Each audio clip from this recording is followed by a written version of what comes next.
But I'm giving you the opportunity to get right. I'm giving you an opportunity to show everybody you're not a monster, that you feel bad about what happened. Your hair is there, man. Your hair is there. We got your hair with the body. How's that, Stephen? I don't know. Yes, you do know. The interrogation room was dead silent. Fluorescent lights were shining down on the cold steel table. Opposite the investigator was a young man, sitting straight, his hands still, his eyes staring into space. The question had just been thrown into the middle of the room like a knife cutting through the silence. A few days ago, Lauren Giddings, 27, a recent law graduate, had suddenly disappeared. No text, no reply. The apartment was still lit. The car was still parked. There was no sign of a break-in, no screaming. But Lauren was no longer there. Friends described her as smart, strong, positive. The man next door, Stephen, had been a classmate for 3 years. He was cooperative, calm, appeared on television to share his worries. Yeah, Lauren was my neighbor. We're just trying to find out where she is at this point. I mean, no one has seen her since Saturday. I mean, the last time anyone heard from her was an email that she sent out, and no one's heard. But once they entered the interrogation room, things began to go awry. Stephen did not resist. He did not get angry. When questioned, he only replied with one repeated sentence, "I don't know." But if he was truly innocent, why was his hair next to the body? On June 25, 2011, at around 6 p.m., Lauren Giddings, a recent law graduate, texted her best friend to say she was planning to take a few days off to recover from her stressful exams. That was the last time anyone contacted her. On the morning of June 26th, her friends began to notice something was wrong when their messages to Lauren went unanswered, and their calls went straight to voicemail. They assumed she needed some peace and quiet. However, on the 27th, their concerns grew when Lauren failed to show up for a scheduled appointment. They began to check her apartment in Barristers Hall. On June 28th, a group of friends went to her apartment. The apartment was locked, the lights were on, and her phone was still on the table. Her car was still in the parking lot. There was no sign of a struggle or forced entry, but the complete silence made them decide to call the police. In the days that followed, neighbors began to be interviewed. Some mentioned footsteps late at night or strange figures in the hallways, but no one had seen anything concrete. The apartment complex's security cameras were broken, making it even more difficult to investigate. Among those questioned was Stephen McDaniel, a classmate and neighbor of Lauren's. He appeared confused and nervous in a local television interview. But behind his calm demeanor, investigators began to sense something was amiss. On the morning of June 30th, 2011, as tension reigned at Barristers Hall, a group of Lauren Giddings' close friends returned to the scene. They brought with them a spare key that Lauren had given them earlier. Inside the second-floor apartment, things were largely unchanged from their inspection 2 days earlier. The living room lights were still on, the computer was in sleep mode, and the phone lay on the kitchen table. The wallet had not been touched. The mailbox was full of unopened mail. There was no sign of a struggle. There was no blood. It looked as if Lauren had only stepped out for a few minutes, but she hadn't returned for 5 days. Around 9:40 a.m., one of the friends, Ashley, called 911. Her voice was clear but tinged with suppressed concern. "We haven't seen Lauren since Saturday. The apartment is the same as it was, but she's not here. I don't know if something happened."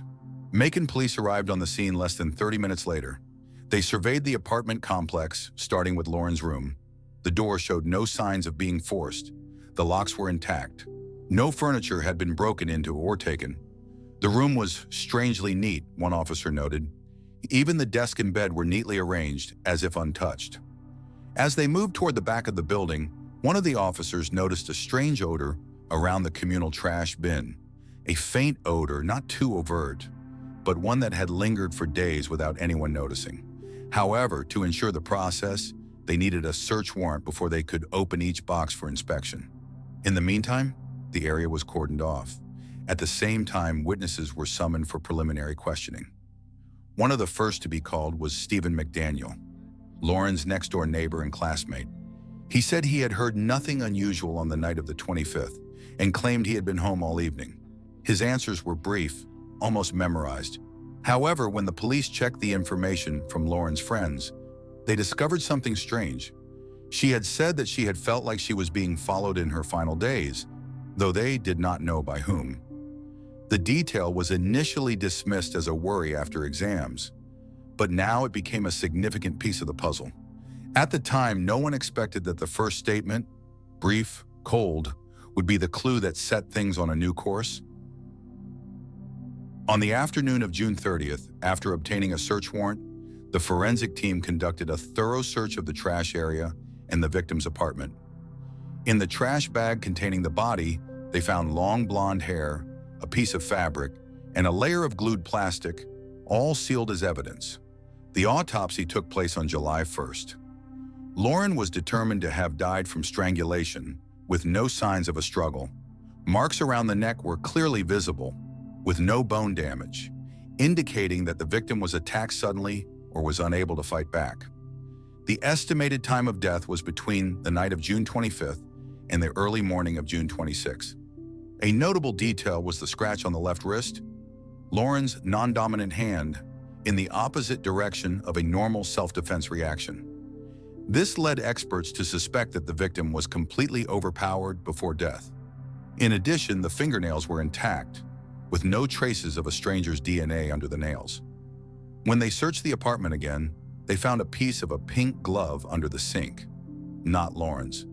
There were faint traces of a heavy object being dragged on the floor. No blood, but consistent with where the body had been moved. Every little detail, from the hair to the plastic bag to the direction of the wound, added up to a chillingly precise picture of a meticulously calculated murder. Immediately after the autopsy results and DNA comparison from the hair sample collected in the nylon bag, the police entered the stage of narrowing down the suspects. The first step was taken on the afternoon of July 1st, 2011, selecting people who had the opportunity to access the scene, as well as people who had contact with Lauren near the time of her disappearance. On the afternoon of July 1st, the police summoned the person living next door, Stephen, not because he was the only suspect, but because the hair stuck in the bag containing the body matched his DNA. The officers took turns giving the timeline. You said you hadn't seen Lauren for a few weeks, but the body was found with your hair sample. Did you go to her apartment recently? That was the first thing that made Stephen's testimony inconsistent with the physical evidence. The official interrogation began on the evening of July 1st, lasting until almost midnight. At first, Stephen remained strangely calm. He answered briefly, almost repeating a few sentences. I didn't know I had hair in my bag and she didn't have a chance to protest. That response offended the investigator because it was cold and emotionless, not like someone who was an innocent or careless suspect. The questions then became more pressing. Where were you between June 25th and 26th? Did anyone testify for you during that time frame? Why did the security camera across the block record someone carrying a black bag to the trash can on the night of the 25th? At first, Stephen insisted that he had not left the house.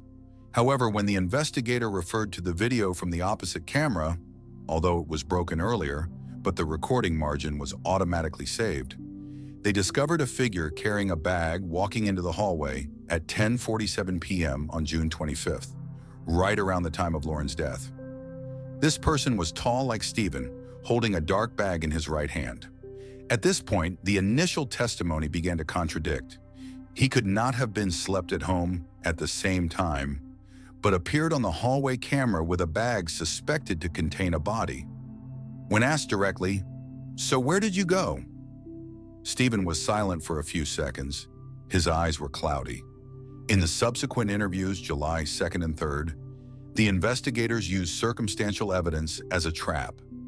They played Stephen's testimony from classmates and neighbors about hearing the sound of a plastic bag being lightly ripped open, or seeing a dark figure carrying a bag leaving the ground floor in the middle of the night. Every little detail, like the sound of scissors, light but steady footsteps. It didn't make sense if he hadn't actually left the house. Stephen's testimony gradually changed. He started saying, maybe I went out to buy something. Then, I don't remember the time. Emotions became more apparent. A moment of tension, sometimes looking down at the table, sometimes bowing his head. Signs of someone under great psychological pressure. There was a twist. A former colleague of Lauren's suddenly appeared, providing notes from a law study group on June 24th. In the notes, Lauren wrote that she felt someone watching her read through the window. The detail had been dismissed as a post-exam fear, but now it became structural evidence. The presence of someone in the hallway that night could have been Stephen, who lived next door, who had the opportunity to approach. Late on July 3rd, after a series of inconsistencies in his testimony, discrepancies between his memory and the camera footage, and matching DNA evidence, the police decided to arrest Stephen McDaniel. He was taken to the police station around 9:30 p.m., formally informed of his right to remain silent and to defend himself. In the file, investigators noted the suspect's unusual calm. No words of complaint, no apologetic look, just a blank stare and slow arms crossed over his chest. The police's attempts to hear his promise to confess would help him avoid being labeled a monster, further eliminated the contradiction between his external behavior and his inner self. Eventually, DNA evidence, camera footage, third-person testimony, and temporal details, footsteps in the hallway, plastic bags, hair stuck to the body, formed a coherent framework for conviction. The seemingly random fragments eventually coalesced into a picture of a deliberate crime.